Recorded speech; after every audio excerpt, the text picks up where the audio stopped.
faire, c'est vouloir investir sur les réseaux sociaux sans forcément avoir de stratégie. Pour moi, la chose la plus importante, c'est de savoir ce qu'on veut y dire, de savoir quelle valeur on veut y amener, donc s'engager, parler avec les gens ou plutôt vendre son vin.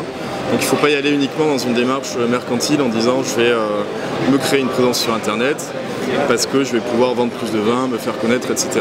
Il faut vraiment partir du principe que ce sera un échange, ce sera assez long, laborieux, mais qu'au final il y aura d'énormes retombées et que c'est vraiment un échange à créer, un lien à créer avec toutes les personnes qui peuvent faire la communauté. Je pense que les marques ont peur des commentaires négatifs surtout, c'est ce qu'on a pu entendre pendant la conférence. Il y a pas mal de marques qui sont apeurées du fait que les gens puissent avoir leur parole et parler de leurs produits. Et à mon avis, il faut prendre la chose dans le sens inverse et se dire, voilà, les gens ont tous internet, ils sont susceptibles de parler de ce qu'ils veulent entre eux, etc. Le travail de la marque, c'est de savoir ce qui se dit et de pouvoir y répondre et de pouvoir aider les gens. Prendre en compte l'avis des consommateurs et pouvoir les aider à lancer d'autres produits, à les présenter d'une manière différente et à pouvoir s'améliorer soi-même. Elle doit appliquer les mêmes règles que dans la communication classique, c'est-à-dire déjà savoir à peu près ce qu'on lui reproche. Donc ça, les réseaux sociaux peuvent aider parce qu'on peut analyser, on peut faire des remontées quantitatives et aussi qualitatives, on peut analyser des mots-clés qui reviennent, etc. Il y a des logiciels pour ça. Donc on peut savoir exactement le sentiment de la communauté internet à un instant T sur la marque. Et après, la marque doit pouvoir être en mesure de répondre. Donc être en mesure de répondre, ça veut dire qu'est-ce que je vais essayer de faire passer comme message, soit pour m'excuser, soit pour justifier ce qu'on me reproche.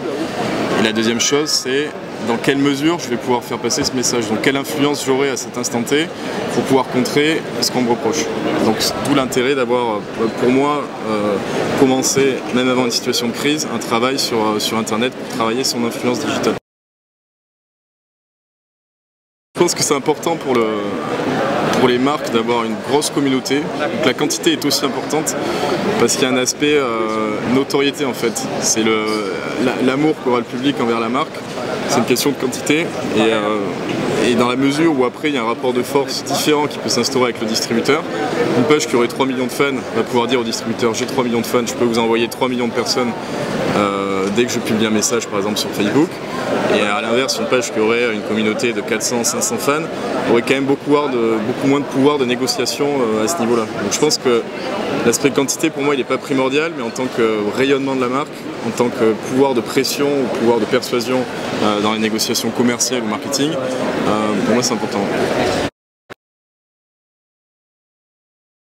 Les réseaux sociaux, c'est pas juste un choix d'outils, c'est vraiment un choix de valeur, un choix de qu'est-ce qu'on choisit de faire dans sa stratégie. Donc est-ce que j'ai envie de m'engager, est-ce que j'ai envie de connaître mon client ou est-ce que j'ai envie de juste promouvoir mes vins.